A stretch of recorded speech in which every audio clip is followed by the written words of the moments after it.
Hello, hello, hello. How we doing? How are we doing today? Dair, Jacob, Stewart, good to see you, brother. Hope you are doing well. Damien, 24 hours to go till kickoff. One day. One day. One day. One day. One day. Yeah. 50, what's up, my dude? Morton, Exic, Meow Meow. Anonymous Mango, Naveen, let's go. Nice. Niall, how you doing, guys? How are you doing? Live until the final or we riot? Oh my god, no, I can't do that. I gotta go home. I gotta go home. I gotta go home. Amen, Vishal, Patrick Stewart, you're still not nervous? Oof, Hamza, Kazim Humphrey, Sam, Riley, Anthony Gutierrez. How are we all doing, everybody? Are you feeling it yet? Do you feel it? Do you feel it? No dooming today. I'm not dooming. See, here's the thing. Here's the thing, right?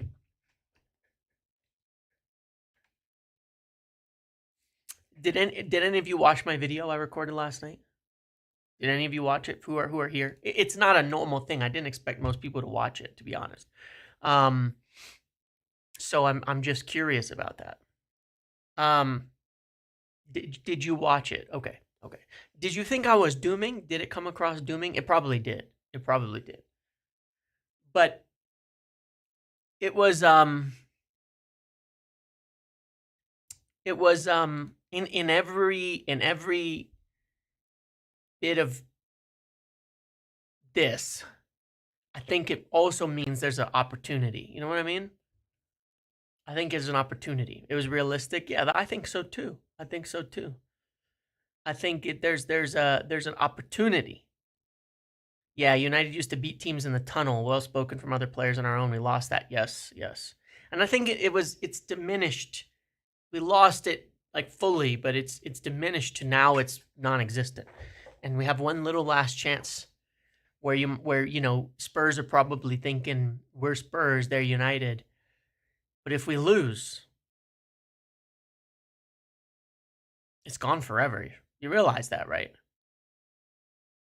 This would be the bottom if we lose.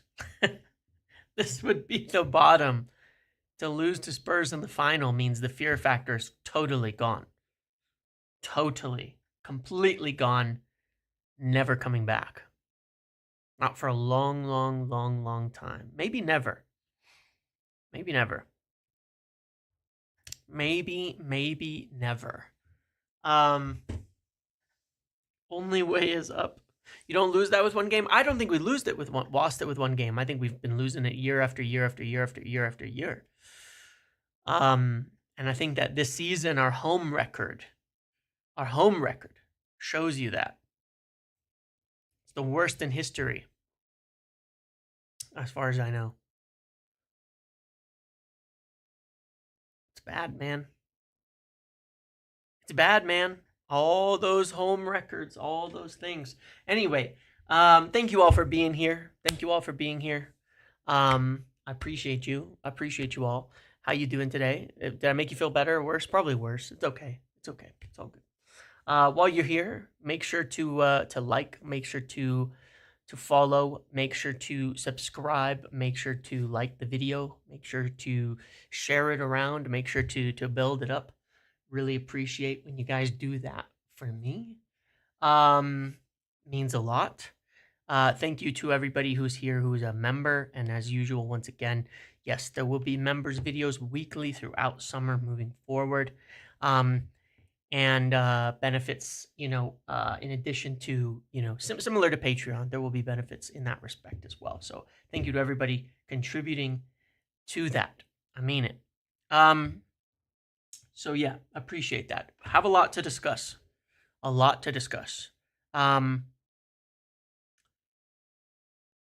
Surely Euro starts. Yeah. I don't think so, Stuart. But I do have a few things to discuss. Number one is injuries. I'm not in my flow in this video yet. I've got to get into a rhythm. At the start of the videos, I've been finding, maybe because I'm nervous for the game, maybe because I'm anxious or something like that. I have trouble getting going I have trouble getting moving until I say something stupid or embarrassing or whatever. But yeah, I do have a few things I want to discuss today. Number one is the people who are back from injury. That was big. Yoro, Xerxes, and Dallo. I think I've been telling you for the last week that I really did think they were going to make it. I think they were going to make it. And they did. Listen, I can see, I'm looking at myself, unfortunately, so I can see what's behind me. Wish I wasn't, but I am. Um, they made it, but I do think that they will all be on the bench. I'll be real for a minute. I think they're all going to be on the bench. I would be really surprised if any of them started. But with Xerxes, I still strongly believe if we can somehow start him and get 30, 45 minutes out of him, even in the beginning, like do a reverse on the subs, it would give us a big advantage. Because I think the first 30 to 40 minutes is the most important part of this game to me. Similar to Bilbao, how have we won in Europe? Generally, we've been the better team early. How have we lost in the Premier League? Generally, we concede early. We need to beat the press early from Tottenham when they're energetic, when they're running, when they're trying to work their way out of the nerves. That means they're going to be going. They're going to be running. They're going to be sprinting. They're going to be going. Jonathan Hammond sent 5 Manchester United Muppeteers gift memberships. Thank you, Jonathan. I appreciate that. Jimbo, Jacob, 2, Niall, Akshay. Thank you, guys.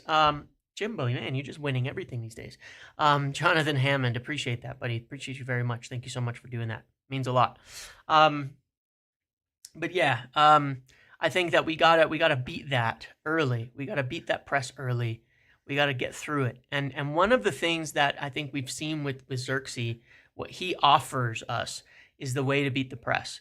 If you watch like that Sociedad game, for example, how important he was dropping in, receiving the ball, sending it out wide to the wing backs running down the wide areas where we're going to have space in behind Udogi and the other guy, Pedro Porro, right? We will get behind them, but we need guys who throw it down. We need guys who can throw it down the wing. We need guys to pick it up and be able to get it down the wide areas like that. We've seen it, man, and it's too bad Xerxes injured because we've seen it, man. Salute to the Muppeteers. Thank you, Jonathan. Really, really thank you.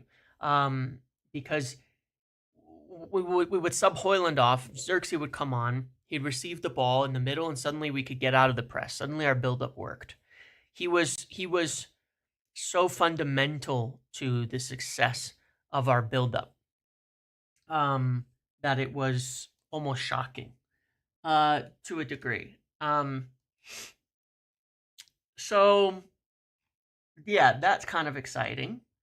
I really do want to see him take it. I do want to see him take it. Any Mazda to United news boss? Also, any chance of Aussie lowering wages if we win Champions League? I mean, look, I don't think so. I'm not going to go against the fact that Osimhen was fully ruled out. I think Mazda and Tuonu, we're just going to have to wait and see if Madrid can. I feel it's a little bit like Euro last year, okay? A top talent, a great player that Madrid are kind of playing with a little bit, and we have to see if we can convince and go for it and throw the money at it. And right now we don't have the money for it, so we'll need the money for it first. We need runners against the Spurs high line. Need Ahmad to start at right wing back. Yep, I agree. The way I see it is that if we I don't know what I said. If we win Champions League. Oh yeah, you mean win Europa League to get into Champions League? Yeah, I understand you now. I hear your point, but his form coming back from injury would determine his ability to. Yeah, but here's my question to you. Xerxes with a hamstring injury is still better than Rasmus Højlund. I'll be real. Like, he cannot be worse than Rasmus Højlund. You know what I'm saying? If you don't play Joshua Xerxes, then you have to play the Bruno Mount Garnacho front three and have Garnacho as your runner up front and Bruno and Mount dropping in to make that box midfield, right? To make those extra players. And that's fine too. That's fine too, right? But you need two guys dropping in at all times to assist in the build-up. You got to have it to beat them. I would just run Garnacho at the front. Like, forget the 9 thing, forget the false 9, forget any of that. Just have Garnacho be the runner, the outlet ball, and give it to Mountain and Bruno to drop in. So, yeah, I think that's a big deal. That's a big deal. I think that we can't get that wrong. Like I said, there's three things I think that Amorim can't get wrong. And if he does, if we have a bad result, he's partially responsible for. And I kind of broke some of them down in my video a couple hours ago, if you watched that statistically. Number 1, Ahmad should be at the wing back. I don't want him sitting up against Romero all day. I want him running behind Udogie, and in between Udogie and Romero or Van de Ven, so he can run at them in their final third where they're bad. Where he can be the outlet down that wide area and find the spaces there rather than being inside, and rather than, especially, rather than having Mazraoui at right wing back, because he really struggled. He really struggled to with having to invert and get back out constantly. He struggles with that a lot. So that's one thing. Number 2 is, look, Bruno's going to be Bruno wherever you put him. But we win a lot more games with Casemiro and Ugarte behind him, and he's just as productive. Victor, if money was no issue. Victor. No, but Osimhen. Osimhen is the best striker around, but that's unfortunately it is a factor. The most live streams we've had, nervous. Yeah, it's also summer. I'll be live like every day in summer, probably, to be honest. I mean, you never know. Sometimes it's quiet. You never know, though. But that's really the other thing. And then the third thing is, Højlund can't start, man. It's actively damaging to the team. Like I said, when I looked at that game and watched the things that were happening, it's not just about not being good. It fucks up the whole dynamic. When you pass the ball into him and it goes backwards, we lose. We create attacks for the opposition. Vlado, we need a good summer regardless of us winning. Of course. It just has to be our margin for error if we lose these games. This game is tiny. Every transfer has to be a hit for us to crawl back up to where we need to be to get back into Champions League. It's going to be so hard. So hard. I mean, look how much money Chelsea have spent in order to compete to getting back to Champions League. Billions. Literally billions. Over $1 billion in transfers in such a short time. It has to be so good. So good. So, that makes sense. We have to do really well with that. But regardless, of that aspect of it, yeah, we've got to do well. But yeah, those are the things. I like that Ruben is saying Europa success is pretty shitty. Agreed. Because it's not about winning Europa. The trophy is meaningless. It's about what it means for us, where it lets us go. It's all about the next step. Spurs extremely high line, chance for Rasmus to do what he does decently well, i.e. run the channels. I don't know. He just doesn't do anything well right now. He can't receive the ball. But, when he's been playing, he's been actively attacking backwards for us. He's been actively creating counters and runs and transitions for the opposition. Practically every time he gets the ball. That's really bad. That is concerning. So, he's too busy wrestling to run, which is definitely part of the problem as well. So yeah, the video was so relatable. Well, I appreciate that. I was hoping that people felt as I felt, see what I see, have the concerns that I have. But yeah, there's that. I think we the team has to be what we. I mean, look, I'll pull it up again. I want to ask you guys for the last time, because tomorrow I'm not going to debate it. Tomorrow, whatever he picks, whether I like it or not, I'm going to be positive about it. At least until full time. Um, Tomorrow we'll be positive. Today we need. I'm terrified of him getting it wrong. Today I'm scared. A lot of injured players coming out faster than expected. Sir Dave's magic, apparently. We were always wondering about that, right? When he came in, it was like, wait, why aren't we seeing any of this magic juice?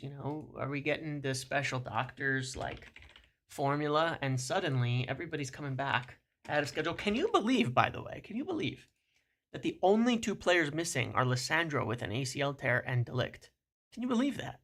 That's the only two players. That's the only two players that have that are out right now. That's crazy. That who would have expected that at this point in the season? You know what I mean? Who would have expected that? Sorry. Assuming these guys can't start, assuming these injured players cannot start, this is what I've got, and I think that it's practically not even debatable. To me, it's like it's not even slightly debatable, just based on the numbers.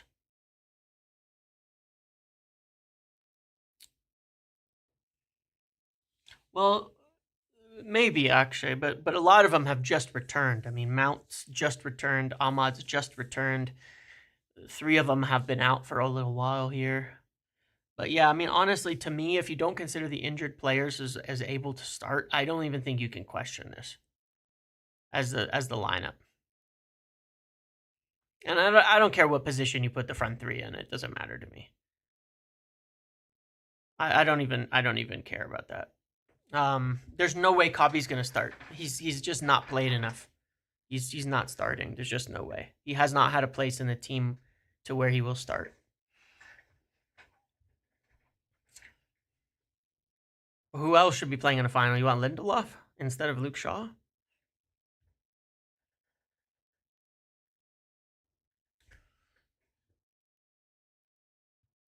Yeah, whether you say Mount false 9 or not, Garnacho's good. He always is. Even as a 10, Garnacho's the highest player. He's always the most forward player.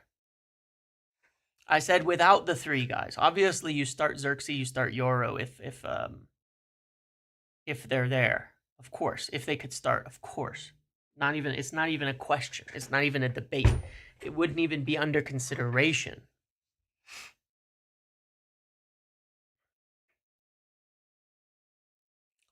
Don't get hung up on the striker. There's no such thing as a striker. Striker isn't real. It's a figment of your imagination. It's just where players play. Positions are just where players play. There's no such thing as an 9. Garnacho will always be the most forward man. So it's whatever. I mean, when he and Højlund play with Bruno, it's practically like a 2 top anyway. To me, that's actually one of the flaws of it, because you don't have Garnacho dropping in, which is one of the reasons our build-up sucks and we go long so much. But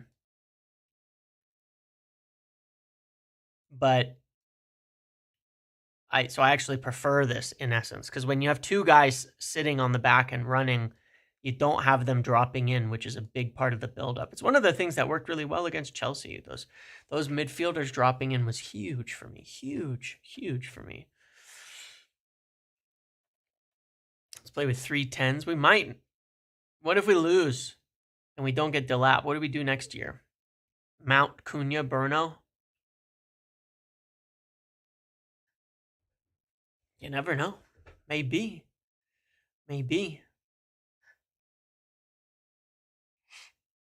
Possible.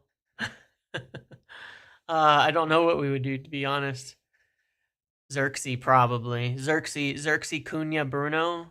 That might be good. That might work. That probably would be all right. But yeah, look, I genuinely don't even think there's a debate about this team. If you can't start Xerxes or Lenny.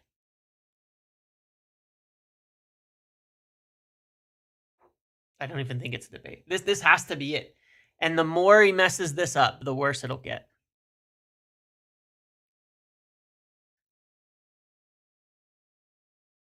You know, that would be my concern. But yeah, we'll talk about Gyokeres in a minute. We'll talk about Cunha as well. Cunha's a done deal. Cunha's a done deal. Cunha, Mathis Cunha is a signing. He's signed. He's a player. But look, I did stats this morning, and the stats heavily favor Ahmad at wingback over 10. Like literally like 3 times as much production per game on the at right wingback versus the 10. He's got like 8 goal contributions in 7 games versus like 3 and 6 or 3 and 7 or 3 and 9 or something. Like it's significantly better. Significantly better at right wing back. But part of that is this. Like here's the concern, right? Let's say you put Ahmad here and you like drop somebody. I don't know. And you just like do this, right? Let's say you put Ahmad here and you drop somebody. Well, the problem is this is bad. Like really bad. And I think that's even worse than the problem. Like I think that's as much a contributing factor to Ahmad struggling at right 10 as it is anything else. Because partially what happens, which violates Amorim's rules to a degree, is that you're constantly having Mazraoui have to run in and Ahmad run out. And then, because Ahmad is trying to get the ball, and it creates a problem. Whereas in this place, he's able to run vertically down the line and get past the press easier, get past players easier, and everybody gets to stay in their zones, stay in their channels. We lose this because this player is starting out wide. It's just a mess. I really don't like the inverted thing. I think when you like, I'm not talking about like left-footed because Ahmad is left-footed. He's inverts in the final third, but stays wide everywhere else. I gotta tell you, the modern thing that I absolutely hate this modern inverted thing with these wing backs and fullbacks. I hate it. I think every team that does it sucks, and I think it's really not working the way that people think it does. Especially from certain positions, I really don't like it. There's a sensibility of it at times, but when you have a guy starting out here and going here, like directly, I think all the balance gets messed up, and it just not a fan. Not a fan at all. But he doesn't do it generally when he plays a lefty over here. They stay wide and they cut in the final third. I'm good with that. I'm okay with that dynamic. That makes sense to me. I'm okay with the imbalanced bit there. I don't like when Mazraoui runs up through the midfield. I don't like that from right wing back. I don't like that at all. Ahmad, when he plays here, stays wide and cuts in. That's the dynamic you want. It's different. It's very different to like the inverting in the earlier parts of the thing. I think it collapses on you. But yeah, so I think this is essentially the team. I think he would make a huge mistake when you look at that Spurs lineup if you take any legs out of here. Would you be content with Ahmad right 10 and Dorgu right wing back? Yes. If you were to do like what? Like you know, like this. That's the only acceptable avenue is like you put Lindelof or Heaven here or something and you put Shaw out there with Dorgu on that side. Same dynamic for me is fine. That's the same dynamic. It just cannot be Mazraoui. I still prefer Ahmad out there, but it cannot be Mazraoui. It absolutely cannot be Mazraoui. Under no circumstances should it be Mazraoui at right wing back. It would be a big mistake in my opinion. It's been terrible for a while. Statman Dave says starting Ugarte as a Recipe for disaster? Well, that's not very stat of him, considering it's our best win record is starting Ugarte with Casemiro, and we haven't won a game without Casemiro and Ugarte starting since early March. You realize that? Like literally since early March, we have not won a game without the two of them starting. Every single time they have not started together, we have lost or drawn.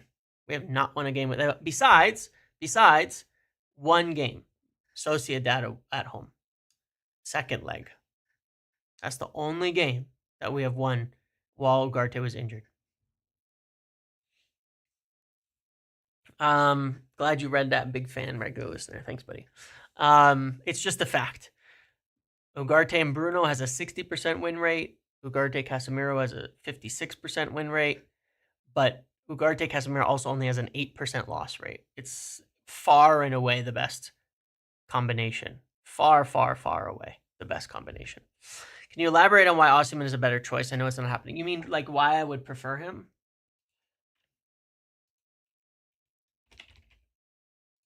In general?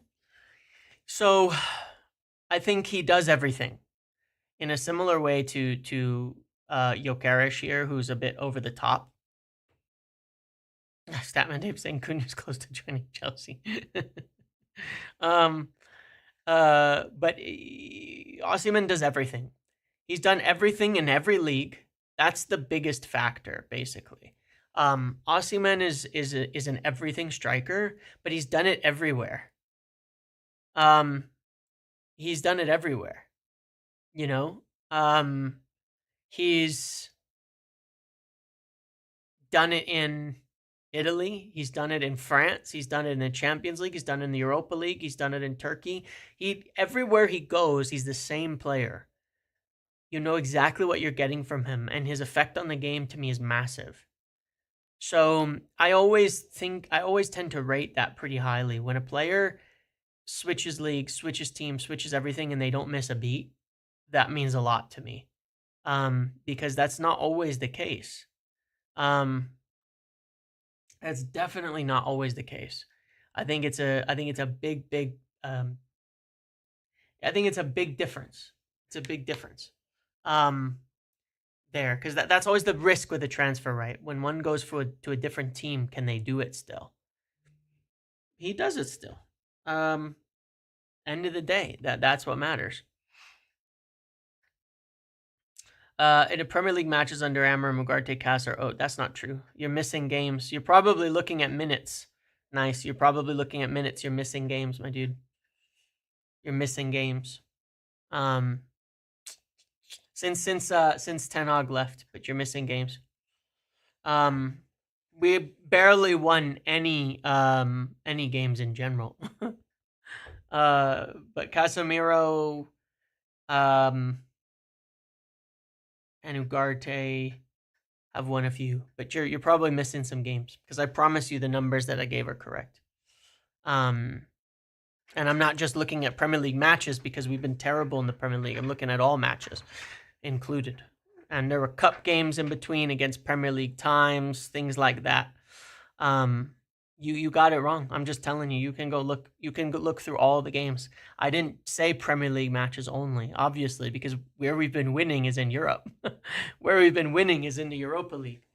Why are you looking at Premier League matches only? We've won like 2 games in 6 months. Nobody is going to have a good record. Nobody is going to have a good record in the Premier League. Because we haven't won any games in the Premier League.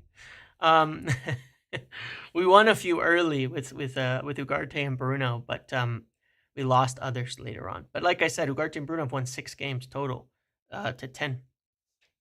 Spurs are Premier League. I understand, but that doesn't particularly matter. You're getting it all wrong. Our numbers in the Premier League are completely affected by the fact that we've been in Europe. You understand that? Like, here, I'll show you. This thing of like, well, we're playing a Premier League team, and therefore, 1 loss in 11 at the time. Now it's 1 loss in 12. Correct. Shenanigans. That is correct. The thing is what people are getting wrong is this comparison between Premier League and Europa. Simics, Paul Hurst says Amram is 100 million this summer. No, that's without sales. That's with some general things. Lie some more so we can send you money. It's good bait, honestly. It's a European game against a Premier League side. It's also the matter of how we did it. Look, this is the Premier League. This is Casemiro. We're not been playing a serious team in the Premier League for 2 months, guys. Like, so you can't look at it like it's a Premier League side. It's irrelevant because we haven't been playing the Premier League seriously since we got into the knockout stages. You know, this was the last 2 times. By the way, this is the last 2 times that they started together. Okay, was there in these 2 games in the Premier League. Since then, Casemiro's only appeared in 2 of our last 6 games in the Premier League. We're not trying in the Premier League because we can't pick the team. So you can't look at it like that it's a Premier League side. If we'd played our same team we were playing in Europe in the Prem, we have no idea what the results would be. They might be better. What we do know is without them, they were all losses. Look, 5 out of 6 losses since not starting them together. That's the point I'm making, is it makes a big difference. Is that we can't really measure it like that. Against Premier League side, I'm not looking at it versus Premier League teams. So I'm not going to look at it versus Premier League teams. I agree with you. Bruno and Ugarte actually had surprisingly good stats. I was surprised by that. I didn't actually expect that. I expected to go in and see that they were all bad except Casemiro and Ugarte. But Bruno and Ugarte actually made good combinations. It's all an argument for Ugarte, frankly, at the end of the day. It's all an argument for them to be in the midfield. That's the truth of it. One way or another, that all the arguments favor Ugarte, but he's the one for some reason people keep wanting to drop. Doesn't make sense. Did you read the article by James Ducker? Yes.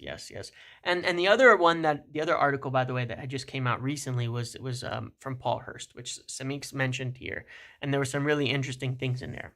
One, obviously confirming, I don't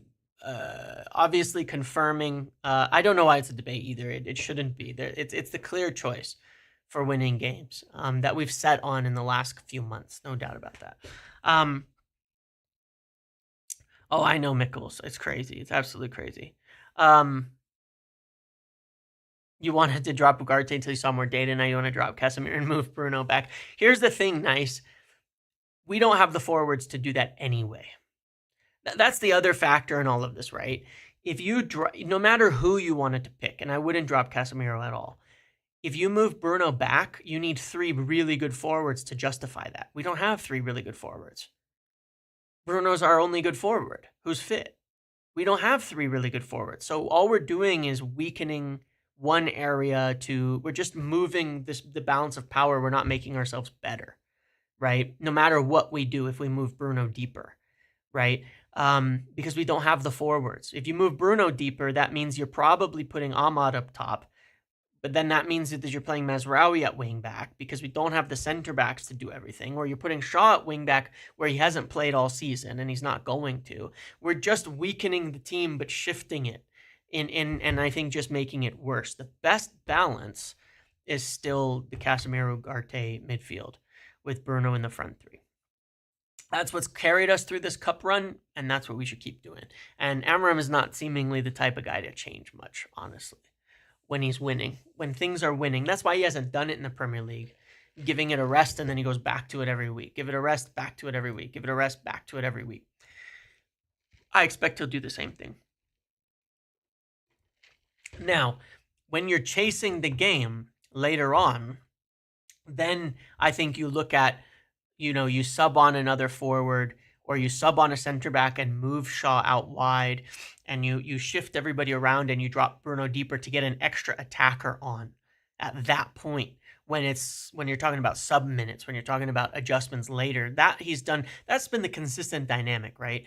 Start solid, get an extra attacker on later, but don't start with that extra attacker or you leave yourself short and you don't have, you struggle later on. But yeah, I think it's a really, really simple choice there. But yeah, Paul Hurst's article was great. Great article. Definitely recommend reading it. It was extremely interesting. Of obviously a number of key things that it says in there, that we've spoken about. Which is one, Ruben Amorim is good. He's safe. He's set. Owners like him. Everyone likes him. Think he's doing a good job. They want to give him time to fix the team and all of that. Number two, man management, things like Casemiro, all that it talks about there. Then it talks about the money. It says we basically have 100 million. We could get Cunha, who's a done deal, and Delap with that money already. But more sales will get us more. Champions League will get us more. And we've done an enormous amount to make that happen. It mentions players being sold. It talks about Kobe and Garnacho. It says of the two, Garnacho's most likely to depart. It says the players deemed irreplaceable are Captain Bruno, Ahmad Lenny, and Harry Maguire. See? I always win. In the end, I always win. Big Harry Maguire being named among the 4 most important players at Manchester United was probably not on most of your bingo cards, but it was on mine. Because I know exactly how he's viewed in the dressing room. I know exactly how he's viewed by management. I know exactly how he's viewed by his teammates. And I know what contribution he gives to this club. He is a big, big person. He's done an enormous amount for us this season, and he has helped us. Even when we lose, I win. No, I'm just kidding. No, but look, I've said before, I can't help but let my opinions be influenced by things that I hear. So it is what it is. Alvaro, yes, we are set to make between 15 and 20 million in profit on Alvaro Fernandez's sale to Real Madrid. When that is completed, we are expected to get a significant portion of that money. That is really good. That will help do quite a lot.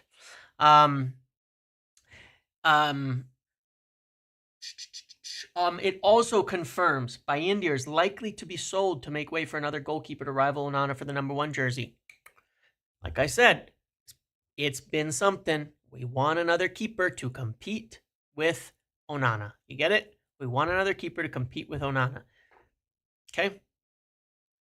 We want another keeper to compete with Onana. We can put it to rest. There's been 650 articles saying it in different ways since I first broke that like 6 months ago. We want another keeper to compete with Onana. Okay? That's what we want. All right. So yeah, it also says there's no plans to recruit a director of football. Like I said, we're happy with the structure we've got in place. Blah, blah, blah, all of that. I shouldn't say blah, blah, blah. It's actually a great, super informative, wonderful article from a great journalist.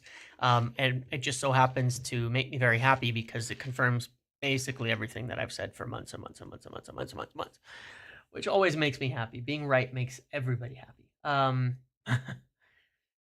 I'm being anyway. Really need replacement, not competition. The thing is I would consider it to be a replacement. It's just we don't want to spend a ton of money on keeper, and I like that. Rasmus Højlund, wish me luck, guys. I'm starting tomorrow. Good luck. Positivity now. I'll be positive. We are in the last 24 hours. From this point on, I will be positive towards our players. Qualities you look for in a friend, someone who's always right. No. It is funny. I'm just teasing with that because of course, who doesn't like being right? However, if you're going to do that, you have to be willing to be wrong and you have to be willing to learn. And I love being wrong and I love learning. Only makes me better. The article from Paul is great, but I hear most of it from this guy on YouTube called Muppeteers in the last 6 months. Thank you, Mickles. Thank you. I'll send you the PayPal. No. I know. Don't worry. Give me as much hard time as possible. It's all good. I need that. I need the abuse. I am a sadist. No, wait. Yeah. Let's talk about Gyokeres. All right. So Sunday night I went live and I said, all right. So I'm not trying to do this on a be right thing. Last week I started telling you about Amorim kind of being upset. Okay. And the reason I'm bringing that up is this: what we are seeing this week is a direct consequence of that, of Amarim's discussions, of Amarim's push to the board, of Amarim's discussions with the people involved. And now we are seeing, oh God, I'm losing viewers when I do that. I shouldn't do that. Now we are seeing that come to the forefront. Article after article after article since we went live on Sunday, talking about, on saying that we're going to prioritize. I said on Sunday that if we get Champions League, we will prioritize Victor Gyokeres, in my opinion, at that point, based on everything I was hearing. Now we're seeing piece after piece after piece after piece after piece, backing that up. Someone tells me that in the last little bit, Fabrizio has said that too. Is that right? Did he, like, I know he's been saying we're interested, right? So I'm not, no doubt about that. I'm saying that he basically says, what does he say? Somebody told me he posted something.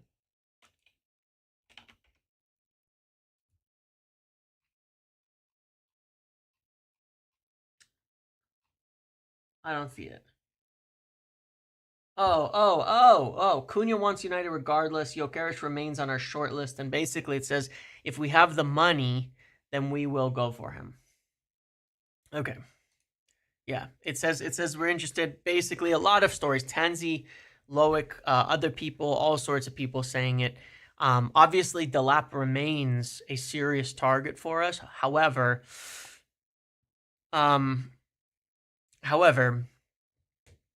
the new update in the Discord is real juicy.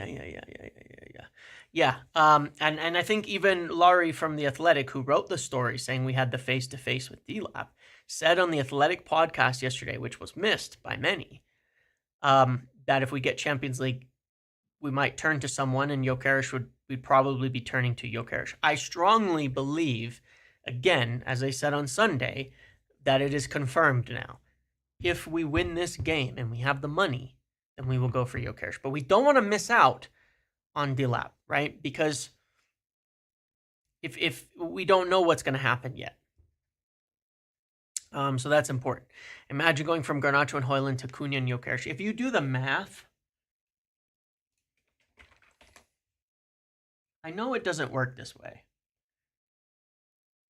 No, not both. I'm saying, like, you want to line it up, right? I know it doesn't work this way, but it kind of does. 6 goals.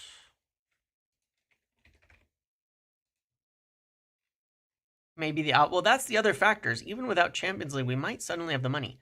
Holy shit. I didn't realize Cunha's up to 21. Goal contributions. 15 goals. That is... I didn't actually know he was that high. All right, so 6 to 15. That's 9. 4.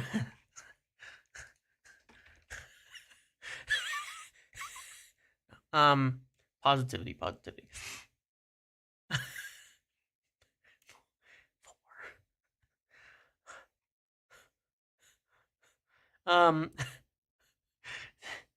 4.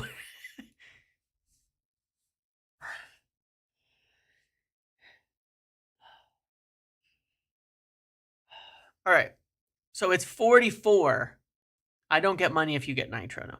It's 44 more goals just in the league. Daniel, thank you for joining. Thank you for joining.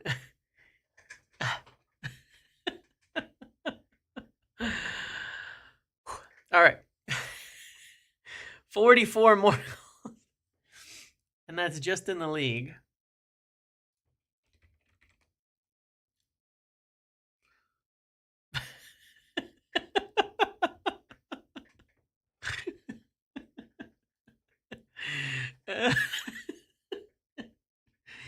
Oh my god, oh my god. All right. Ooh, all right. Cunha. Cunha. All right. Cunha and Gyokeres is worth 44 more goals than our. Oh, man. Oh, my God. All right. So that would put us. Okay. All right. All right. That would put us at 86. That would be above Liverpool. Now, is that how it works? No. But genuinely, it is that much more technically. Hold on one second.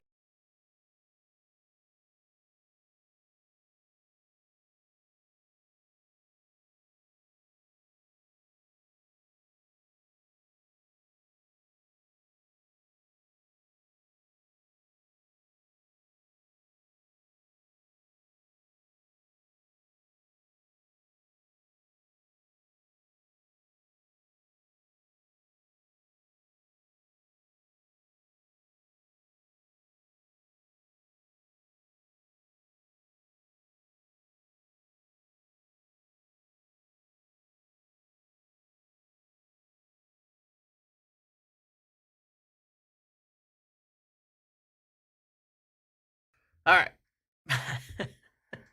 Stop. God. All right. Anyway, sorry. Sorry. But seriously, like, come on, man. That is absolutely ridiculous. 44 more goals from your forwards. That is diabolical how bad that is in comparison. Now, is Gyokeres scoring 39 goals in the Premier League? Of course he's not. Of course he's not. That's not happening. We all know that that's not happening. Of course. I'm not stupid. I'm not ridiculous. I'm not absurd. I'm not I ain't doing any of that stuff. But it is ridiculous, okay?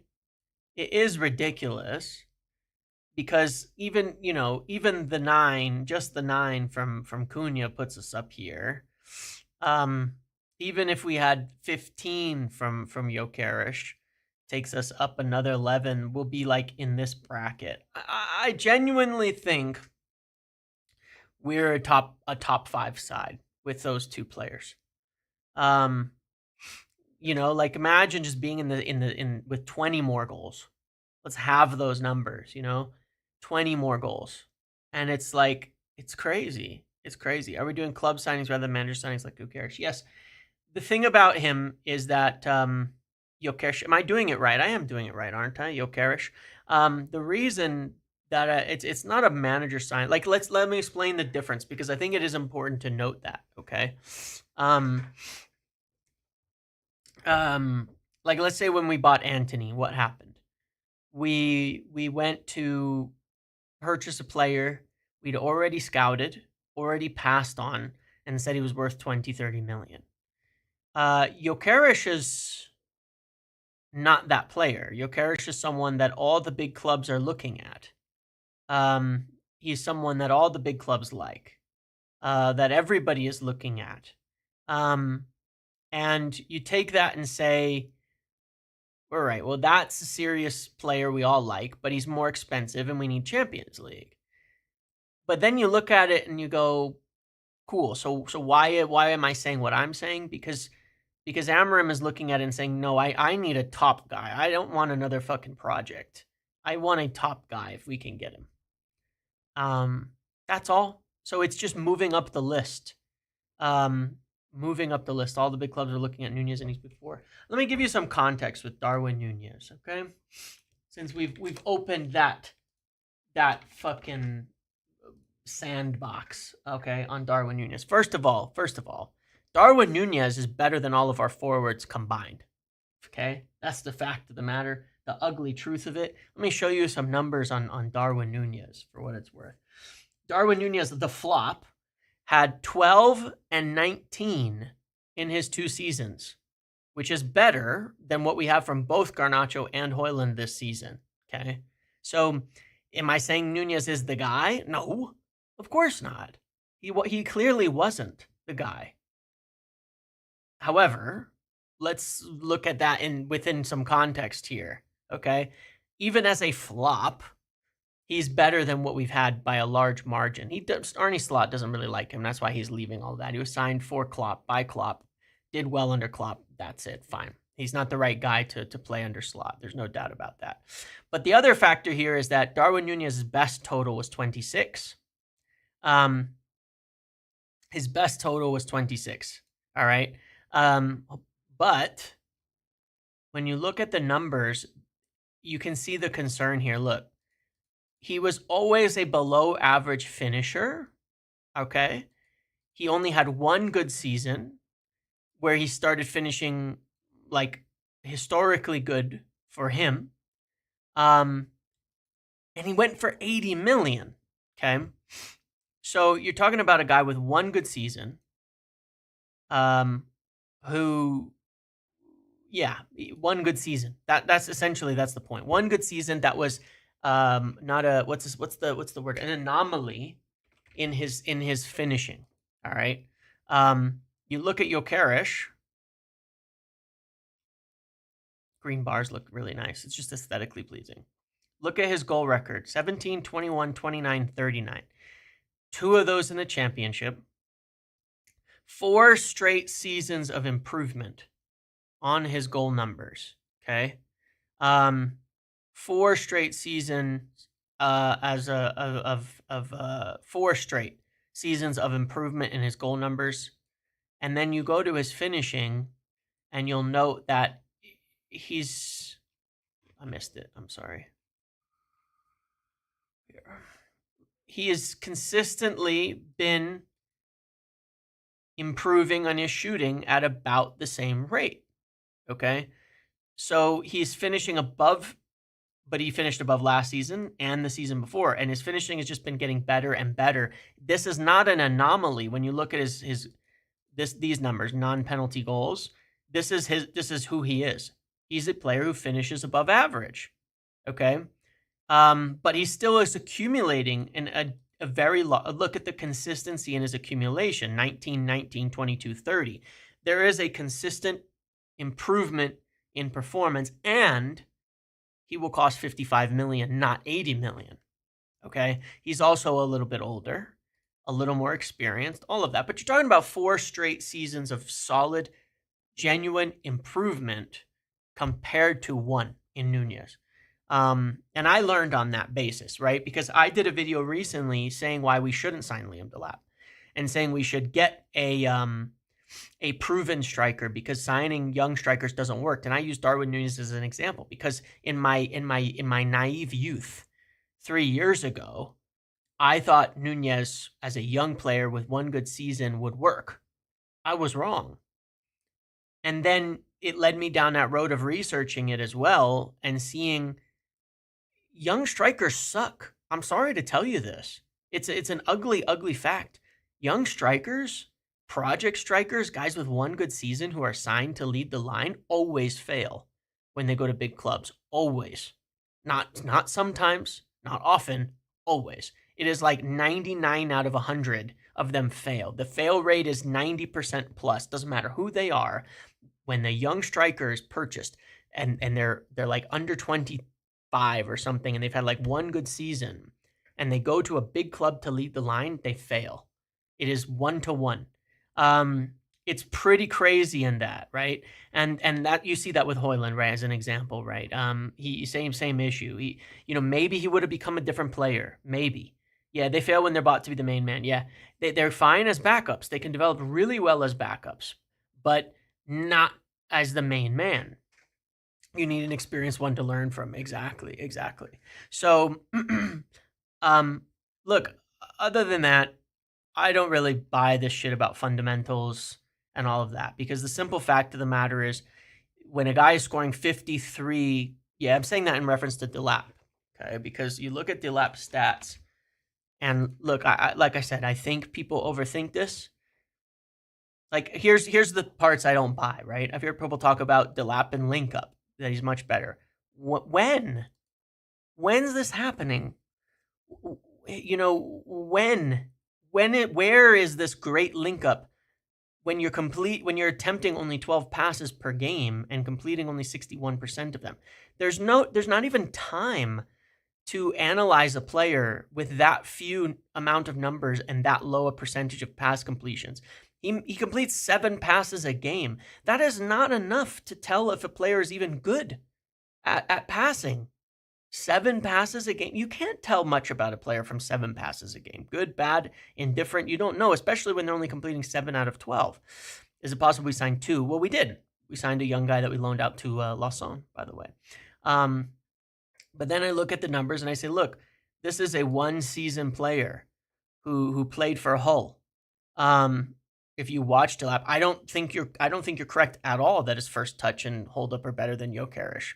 I don't think so at all. I'm not buying that. People say that, but I just think that's Aesthetics FC talking more than anything. Like there should be some stats to back this up.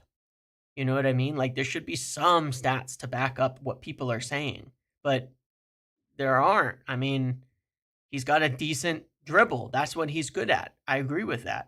Did I watch Gyokeres versus? Did you watch Delap versus City and Arsenal this season? Let's go look. All right, let's see his numbers. Okay.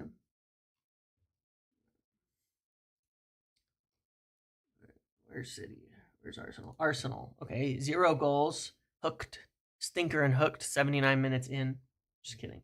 10 touches in 79 minutes. So much for hold-up play. Man City, 72 minutes, subbed off. Loss, 6-0, 12 touches in 72 minutes. It's not looking good, bruv. It's not looking good, bruv. 82 minutes, 22 touches, no contributions, all right? 10 minutes, 2 touches. Okay? Stinker and hooked. You know what I mean? Every game, stinker and hooked. Stinker and hooked. And those big games. You know what I'm saying? Like, that's a terrible thing to judge him by. But I also know that the vast majority of people who've judged Amorim and who've judged Gyokeres don't actually watch Portuguese football. I'll tell you that much. Because I ran into that when we were hiring Amorim. All of the talk about him was analyzing like his European games. Couldn't give a shit about those games. I think the league is where you see what players actually do on a regular basis, how they play stylistically, what opposition they face. Because Sporting were a deep block team. In the European competitions. I'll show you some other numbers, all right? I'll show you some other numbers. Because I've heard people talk about something about Delap and possession, awful, some sort of stuff about that. You know what I mean? I'll show you some other numbers. Check this out. Who do you think had the least possession in the entire Premier League this season? I'll give you a hint. It was Ipswich. 39.9%. So my question for you is, when have people seen anything to justify the idea that Delap is a possession-based striker who will play in a possession team? We were 6th, even in one of our worst seasons ever. We are a possession team. We will be a possession team. Now, who has the experience playing in a possession team? Well, it's probably Victor Gyokeres, who in Liga Portugal is on the second best possession team in the league, who face deep blocks, who play in a possession side, all of that, okay? And who, of course, I think won the league. So, I feel there's a lot of bias that goes into the fact that people have not watched Gyokeres in the league because people don't watch the Portuguese league. But they'll watch Ipswich here and there, and all of that. I don't really care if he came from City's Academy. You know who else came from City's Academy? Jadon Sancho. One of the best talents in the world came from City's Academy. How good is he? You know, I don't buy that. How many players have come out of United's academy that have been great, and how many have come out of United's academy that have been shit and wouldn't play for us? I don't buy that. This isn't, this isn't, you don't magically become something from coming from an academy, you know? Bastos scored 60 goals in back-to-back seasons. You mean 60 over 2 seasons? Because he wasn't 60 season by season. Delap is a good player. No, but he hasn't played in a possession team. Playing at the youth level has literally zero correlation to playing at the senior level. None. You cannot there's nothing to compare between senior football. This is what people always get wrong about the youth levels. They watch people play in the youth levels and they say, oh, they can do that at senior level. No, they can't. It's not the same. There's no correlation between the two. Playing at the youth level in a style does not translate to senior level. It never has. They learn to do things. I mean, even then, what has been the route after the City Academy? It's been kind of flopping around, and then Hull for a mediocre performance, and then Ipswich for a mediocre season. This isn't like, it's not special, man. It's not special. Delap is a good player, okay? But when people have to find these ways to claim certain things, that doesn't make any sense to me. I look at those and I'm like, Delap's a good player for 30 million that I like a lot. For 30 million. But that's why do you think if Delap was 60, we'd be buying him? Nope. 100% we would not. 100% we would not be buying Delap for 60 million. Guarantee that. If Delap was the same price at Gyokeres, who would we buy? Ask yourself that question honestly. If Delap was 60 million, who would we be buying? Would anybody be buying him at 60? And the answer will be no. Because for 60 million, you're getting better players. For 60 million, Mateta is a better player. For 60 million, probably less, Wissa is a better player. For 54 million, Mbumo is a better player. For 60 million, Cunha is a better player. Okay? Delap is what he is, man. He's a young, talented 30 million player. But that's okay. That's okay, but that doesn't mean that's the guy to lead the line. It just means they're good value. If Delap is 60 million, I'd rather buy Hoyland. I don't know if I go that far, Dominic, but yeah. I wouldn't go that far. I would not go that far. I'm just looking for something to talk about. I'll tell you the thing that really turned me off Delap earlier in the season, okay? I'll tell you what it was. You want to know the truth? Can you handle the truth? I'll tell you what turned me off Delap. A lot was our game against him when we went down to 10 men. Second half of that game, here, let me make it smaller. Second half of that game, Ipswich playing against a loaded box with a lot of the ball.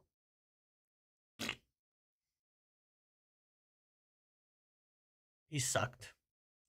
2 duels won versus 10 against our weak-ass dueling team. Really? We don't beat anyone in duels. Smashed him.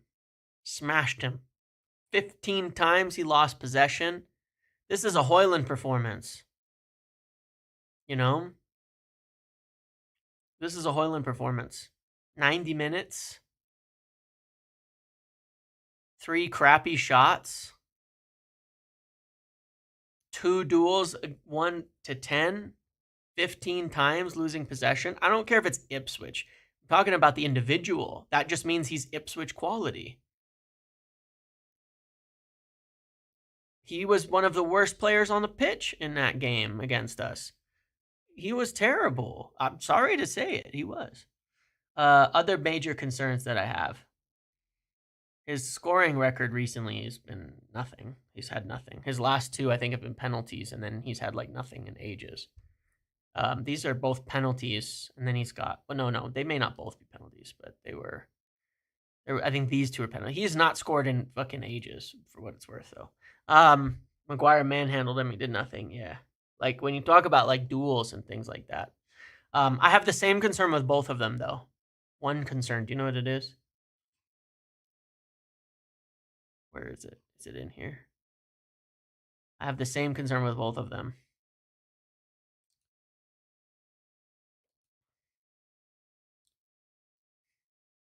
Zero headed goals. Zero headed goals. Yeah, his biggest moment was losing his head and running into Ugarte or Mazraoui or whoever it was, you know. I do have this concern with both of them. Gyokeres has a lot more headers, but neither of them are good at it. Gyokeres has, I don't think, any this season, but he has 17 in his career or something like that. But again, zero this season. Headed goals, neither of them are good in the air. That bothers me a little bit, but I think Gyokeres will probably be better at it.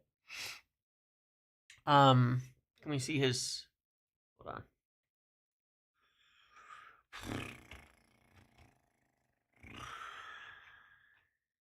See his. This is. Let's see.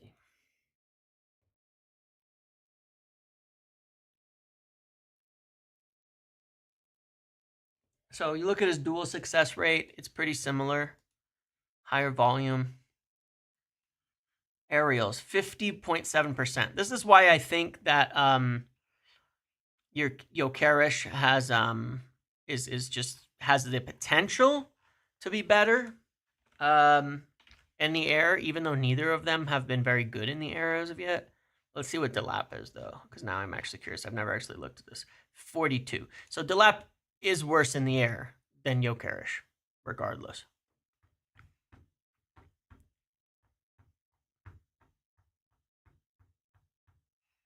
No, point is, look, Delap is a good 30 million euros purchase if he was your second striker.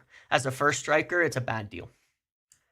I'd be seriously concerned if we buy Delap as our only striker. I'd be seriously concerned because it's not a bad signing, but it's a bad signing. That's how I feel about it. Like a bad signing, it's a bad signing.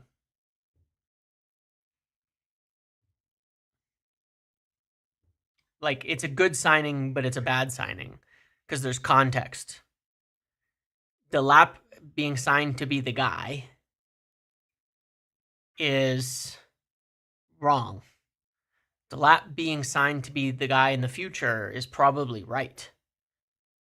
But I don't think we're in a situation. I don't think you can develop strikers at a big club. I just don't. I don't think you can. I think they have to develop elsewhere, or behind somebody. There's just no examples of it actually working. Ugarte was 42 million pounds. I don't know why people have to inflate it in order to make their agendas work. And Ugarte is a good player. But with a striker, sometimes there's just the obvious. 53 goals versus 12. I mean, it is what it is. Luciano, I get it. Delap's had 4 bad performances against City and Arsenal in the same league, so it means nothing to me. He's been useless against City and Arsenal. In fact, Delap has been useless against any top side. He's done nothing against any top teams. He's been mediocre. It's not telling me anything, man. It's not telling me anything. I don't care what the Champions League performances were. Relative to City and Arsenal, Sporting are also garbage. It's whatever. It makes no difference. It's the same thing. It means nothing.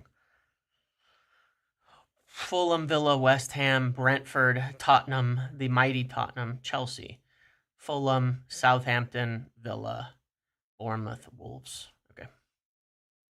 No Liverpool, no Arsenal, no City, no Newcastle. So stinker against the 4 best teams in the league. So that's 8 bad games, 8 blanks against the 4 best teams. So it's a pointless comparison. It's a silly comparison. It means nothing. It means nothing. Trying to use 2 Champions League games as a way to measure a player is so silly. It's a nothing. It means nothing. It tells us absolutely nothing. But yeah, like I say, I think people overthink this stuff way too much. 53 goals to 12. More everything. In an ideal world, you would get both of these players. No doubt about that. In an ideal world, you get both of these players. But like, it's you know what the example is?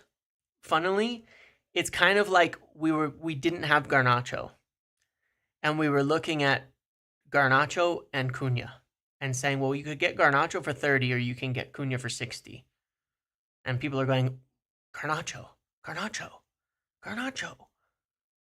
Look at how many chances he creates. Look at how much he runs. Look at how much he does. No, Cunha. Get the better player. It's not even a debate. Just get the better player.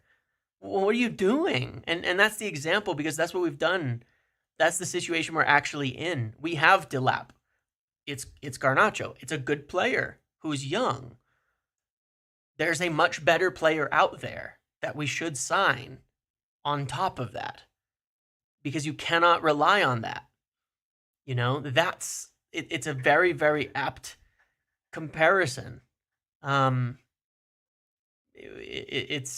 what we're doing. You take a player who has maybe some exciting traits and some things like that, and thinking that that's better than getting someone who's good. My concern with Gyokeres is he prefers a stable club. Well, get ready for the instability, my dude. Delap is like a week or two away from Højlund in age, yeah. So it's like, oh, let's go from one inexperienced striker who's failing, and then add another inexperienced striker who might fail too, and claim it's going to work. That's insanity. Very similar, yeah. Well, I don't think he's similar to Højlund in skill set, because Delap is in the same league producing right now. That being said, let's look at something, because now you've sent me down a little bit of a rabbit hole here. Delap has what, 10 goals this season, 12 goals this season, 10 non-penalty goals this season, right? Højlund has, he had 10 non-penalty goals last season.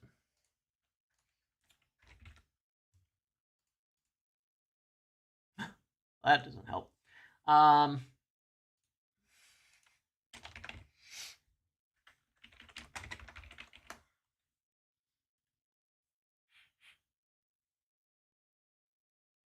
When did stream heckling become a thing? I don't know.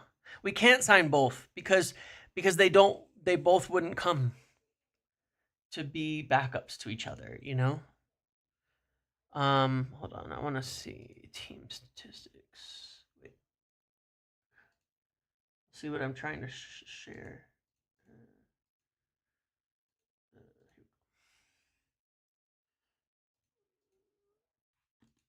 So when we were a lower possession team,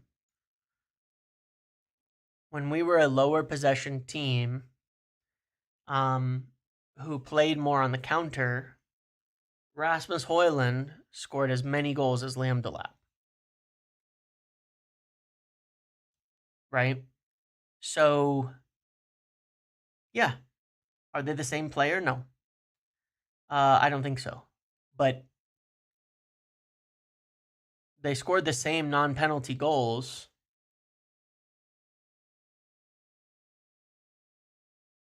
When United played more like a counter-attacking side, like Ipswich are this season.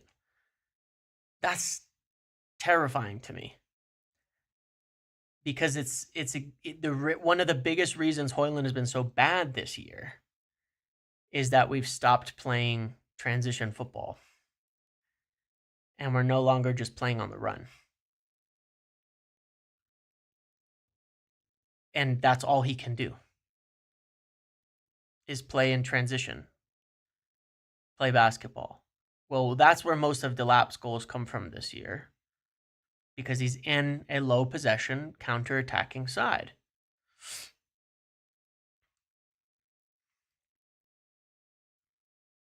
So yeah, that's that. The other factor with Gyokeres that maybe is conveniently ignored is that he did it in the championship. And the championship is one of the best leagues in the world to buy from. And that's where I don't really like the comparison between leagues and the quality of leagues and things like that. The championship's one of the best leagues to buy from for the Premier League. It has a great transition. He did it in the championship. That means more to me than anything. He had 25 in the championship versus, 8 and 1. Oh, excuse me, 4. I mean, even if you take out the fucking Portuguese league, 21 and 17 versus 8 and 4. I still take it. I mean, there's no better way to slice it. It just means he done better and better. Portuguese league is straight ass. It's too bad we got the best player in our team, who's probably been the best player in, most productive player in the Premier League, came from the Portuguese league. I don't know if you know who his name is. He might captain us tomorrow for these weird statements that the Portuguese league is bad and that you can't get players from there. I mean, I think that's just one of those things people say that doesn't actually have any truth to it. Same league we got Cristiano, same league we got Nani, same league we got Bruno Fernandes, same league, like what are we talking about here, man? Half of City's teams from Ruben Diaz came from the Portuguese league. Like, Portuguese league is fine. Luis Diaz came from the Portuguese league. Bernardo Silva came from the Portuguese league. Half the Wolves team came from the Portuguese league. Ruben Diaz was one of the best players in the world for a few years at City. One of the best players in the world. João Neves, who everybody adored, came from the Portuguese league. Not just last year. The person we were supposed to buy instead of Ugarte, who's a very, very good player, João Neves, just came from the Portuguese league. PSG is full of Portuguese players. I know. Rafinha, it might be one of the best leagues in the world to buy from.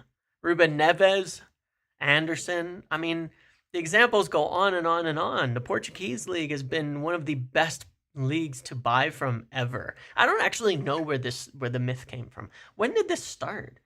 This is crazy. Vitinha, that is the funny part of it. Like, when did it start? I mean, that is a crazy take. Not for strikers. I mean, we just named a number of forwards and such, but it just depends. Maybe they just didn't have good strikers. I mean, Nuno Mendes, Ederson, yeah. But who are the strikers that have been purchased to go to the Premier League from there? I think people are just panicking over Darwin Nunez, who is not even that bad, frankly. Spot on, Delap may be worse than Højlund. He was, like, let's say Nunez was bought for 40 million. Let's say Nunez was bought for 40 million. Diogo Jota, he was only a great forward. Luis Diaz, I mean, yeah, Liverpool got 2 winners from there. But if Darwin Nunez was 40 million, nobody would be batting an eye at his stats for a 40 million purchase. He would have been considered a great success. They just paid way too much money. João Felix is a total bust. Didn't come to the Premier League, though. For sure. João Felix was a bust. João Felix is a weird one, though, because everybody wanted him. That one is crazy, but I agree with you there.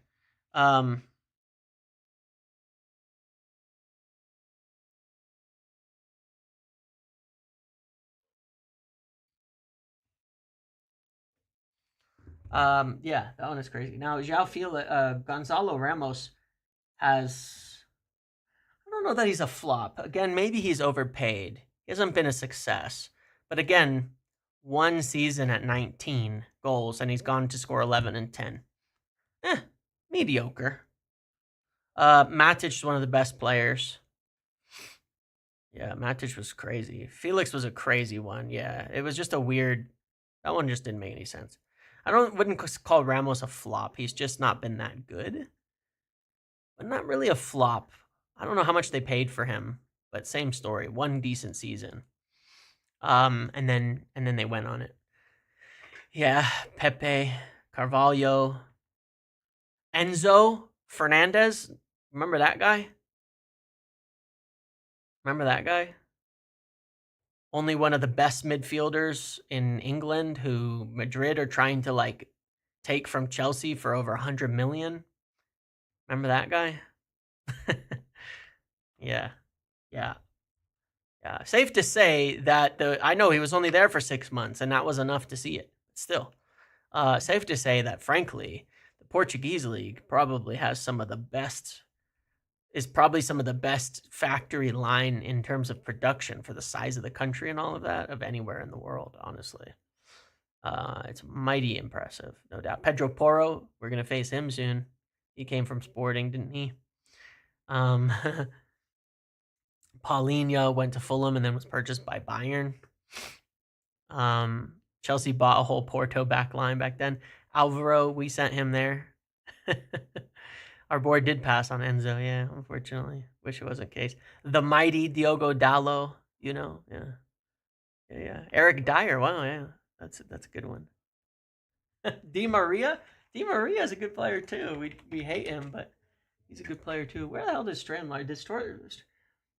He went to La Liga. Okay, I was like, where did he go in between? I was just curious before he came to the Premier League because he joined Wolves. I was curious. Wait, this guy named Ronaldo. Never heard of him. Anyway, it's funny. Falcao. There you go. Yeah, all these flops.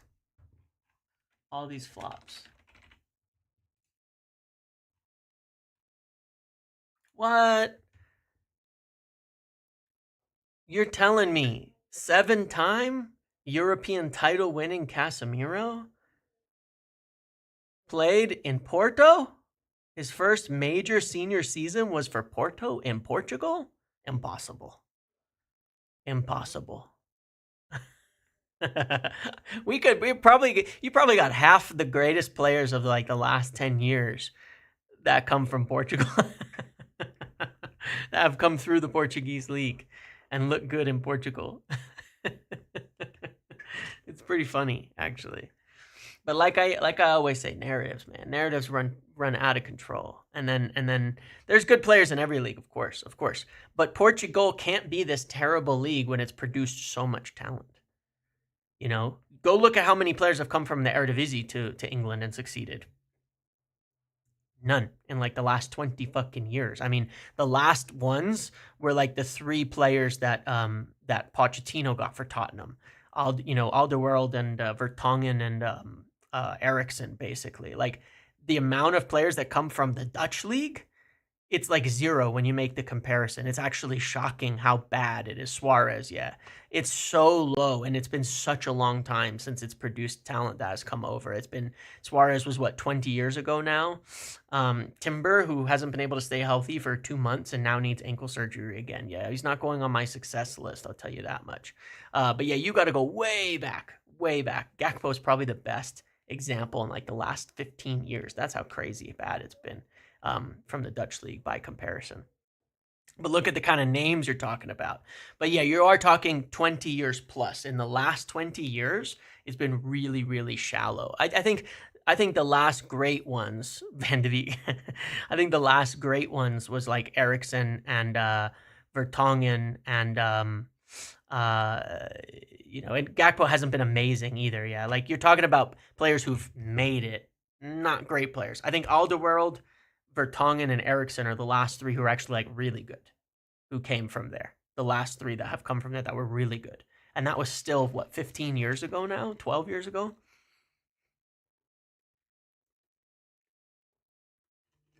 That's a league that sucks. That's a league I would never buy from. Yeah. Portuguese league I'd buy from. I buy from every single day. Same as the championship. It's a lower quality league, but it produces top good players. well, the world played, there. I'm just, that's kind of the thing. That's the matter to me. Gravenberg, sort of, but he also got the experience of playing in the Bundesliga first before coming here successfully. Alex Butner, there you go. It's a while ago. Yeah, I mean, you're talking a long time. I'm saying there used to be a lot more, right? Like there used to be a lot more. I'm not saying it wasn't in the past. But it was a good league in the past. There was a number of good players some time ago, way back when, but it's fallen off a lot the last 15, 20 years in producing talent that comes to the Premier League, especially. It's been one of the worst for that. Yeah, I mean, so, gosh, that's that discussion took us some time. I'm certainly allowing myself to be baited a little bit. Because why not? You know, why not?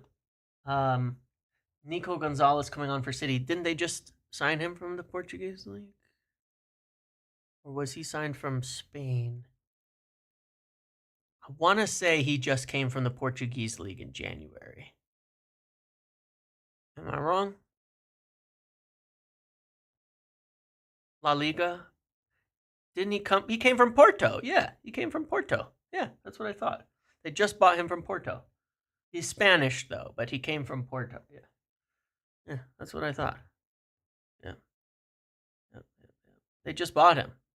I'm just saying they just bought him. It's not like, one of the most successful clubs. Another Portuguese player, Portuguese league player, should I say?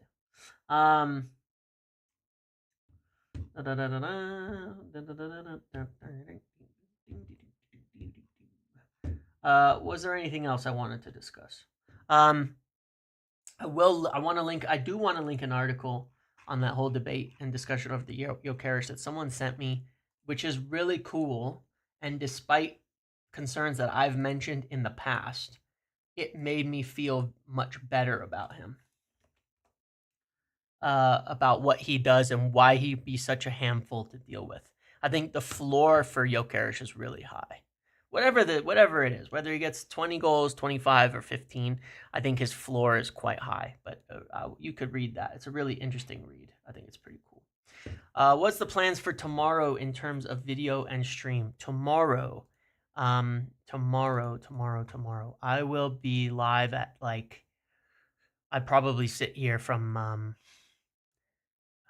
like 6 p.m. I'll do like an hour and a half hangout. Then I have to do one work thing. No, not 6 p.m. 4 p.m. And then I 4 p.m. UK time. And then I got to do one work thing at 5:30, and then at 6 I'll be live until the game, and then I will do the watch along. We'll just sit together. Don't hide from your comments on Yorka's ripped body versus flabby body Delap. No, I won't. I won't hide. I never hide my feelings. I always tell the truth. Hold on here. I'll find it. Hold on a sec.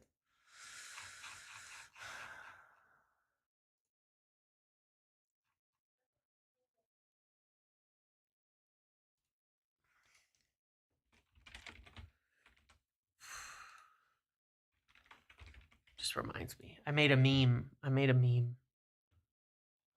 find it. Just hold on. Oh, I did want to share something else, though. Actually, let me open this. How do I jump to this message? Hold on. I did have something else to tell you, by the way, to share. But now I don't know how to do it because Discord changed everything. Oh, got it. All right, hold on.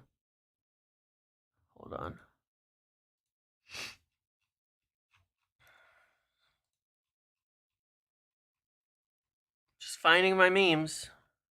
Very important business. Just finding my memes. Okay, here we go. Got it. Got it, guys. I got it. I got the very important memes. I got it. So good. So important. Huge.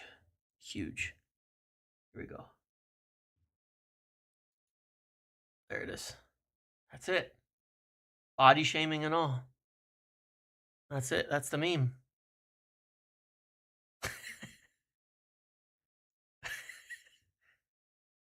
that, that's it. That's it. um, there you go.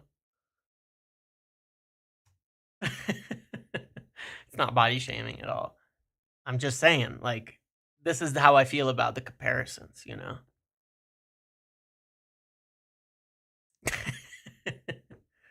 That's how I feel about it.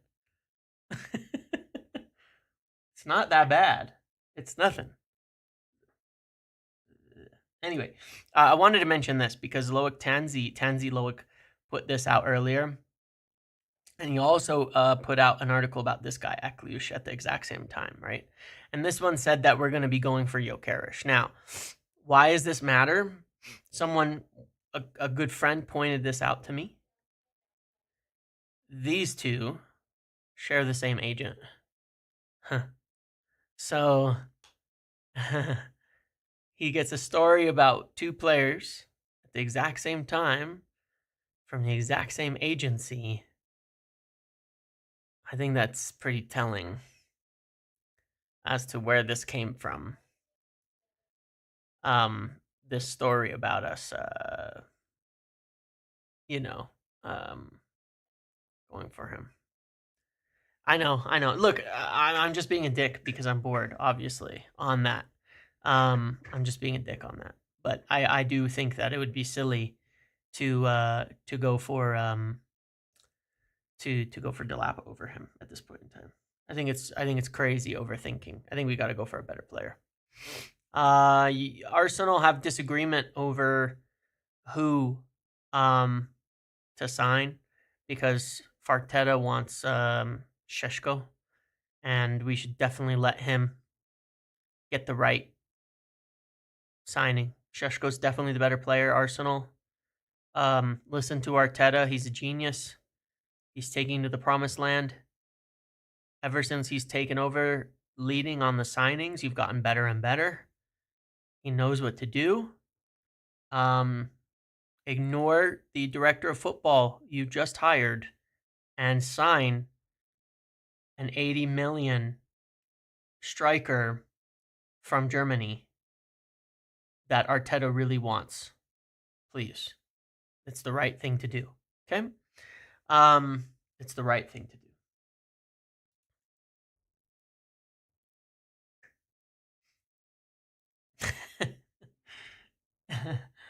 No, it's not free to watch. It's on one of my it's on one of the 10 subscriptions you have to have here in order to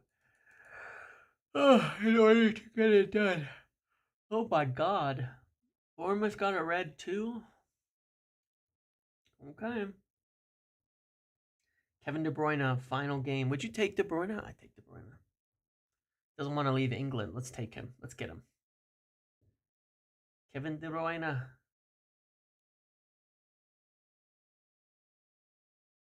Kevin De Bruyne.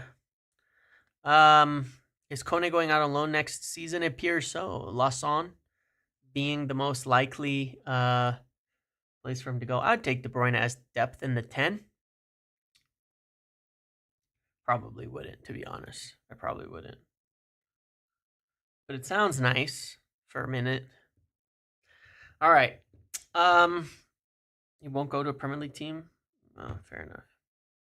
Probably end it here. I'm out of steam. I've talked enough. I've run out of energy for today. We pretty much talked the length of the game. So now we're down to like 22 hours, 21 hours to the lineup. Yep. I need to get more coffee in me to go. One more sleep tomorrow. One more maybe sleep. One more try to sleep. Oh, thoughts on Emi Martinez news from today. So, yeah, as a final point there, yes, we're going to be looking for a new keeper. We talked about it in the beginning. We talked about that many times. I do think Emi Martinez might be an option for us among the other ones. We're in this together. We need a win. We need a big win. We need a huge win. We need them focused. We need them to channel the heritage of Manchester United, the DNA, what it really means. And what it really means is showing up when it matters, winning when it matters, doing it when it matters, and bringing back United from the dead. That's what matters. That's what they need to show. You got to realize this is truly. You do realize if we lose this, this is the last chance for a legacy for Bruno. We lose this, Bruno has no legacy. He will have lost 2 European finals, and by the time we're back anywhere competitive, it'll be too late for him. For Maguire, this is it. This is his legacy. He's also a player who's lost European finals at club and country. This is it. There's a lot of players who are on the line about this in terms of their defining them and getting them to. But the point is, if they win, then they will be forever huge for us. They will be forever important for us. However, not just for this, but because it means we will have a chance to compete while they're still here and while they're still relevant. Especially Bruno. Because if we do this, we will have time. We will have the time to compete while Bruno is here. If we do things right. But we will. If we win this. It's a huge deal. It's a huge deal. They have to. They have to win. They have to pull it out. They have to make it happen. They need it. They need this for them. But they also need it because, you can joke all you want. It's Tottenham, blah, blah, blah. But yes, but then what does that mean if you lose to lads? It's Tottenham. What does that mean if you lose to them now when you're at 16th? What does that mean? That was what I was saying last night. That's bad. That's bad. That's real bad. It's gone then. We are no longer united if Tottenham aren't Tottenham. So we better win. And it'll come down to the best players doing it. And I think they will, but it's up to them. Win or lose. All right, everybody. See you tomorrow. Enjoy your evening. Have a good day. Love you all. Goodbye.